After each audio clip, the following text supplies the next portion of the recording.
2 waves இருக்கு. அதோட intensity ratio 1:9. So இந்த 2 waves-ஓட intensity ix, iy-ன்னு எழுதிப்போம். So ix by iy 1/9.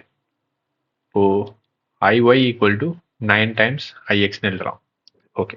So first என்ன சொல்றாங்கன்னா, இந்த ரெண்டு வேவும் இன்கோஹரண்டா இருக்கும்போது resultant intensity at a particular point I1 இருக்கு. ஸோ இது இன்கோஹரண்ட். ஸோ ரிசல்டன் இன்டென்சிட்டி இன்கோஹரண்ட்னா ரெண்டோட வேவ் லென்த்தும் டிஃப்ரெண்ட்டாக இருக்கும்.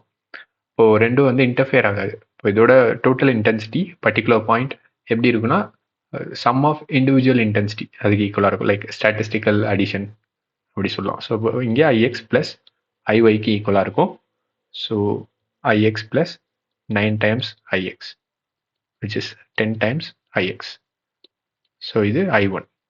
அடுத்தது செகண்ட் கேஸில் சப்போஸ் அந்த ரெண்டு வேவு கோஹரண்ட்டாக இருக்குன்னு சொல்கிறாங்க.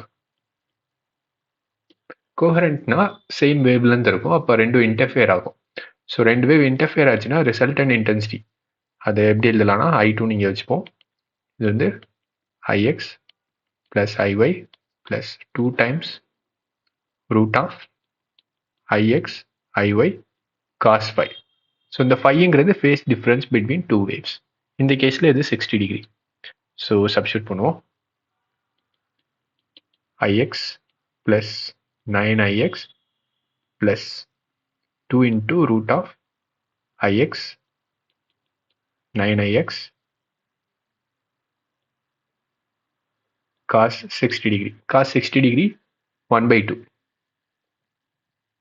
So 1/2 எழுதிரும். ஸோ இந்த 2 and 2 கேன்சல் ஆகிடும். நமக்கு IX plus 9IX plus இங்கே பார்த்தோன்னா இது 9IX ஸ்கொயர்டுன்னு இருக்கும். ஸ்கொயர் ரூட் எடுத்தோன்னா 3IXன்னு வரும். So which is 13IX. இப்போ கொஸ்டினில் என்ன கேட்குறாங்க, I1 by I2 equal to 10 by Xன்னு சொல்கிறாங்க. I1 by I2 which is 10 by X. So நம்ம கேஸில் I1 என்னது 10IX, I2 13IX. So IX cancel பண்ணிடலாம். 10 by 13 வருது. அப்போது எக்ஸோட வேல்யூ 13 இருக்கும். So X is 13.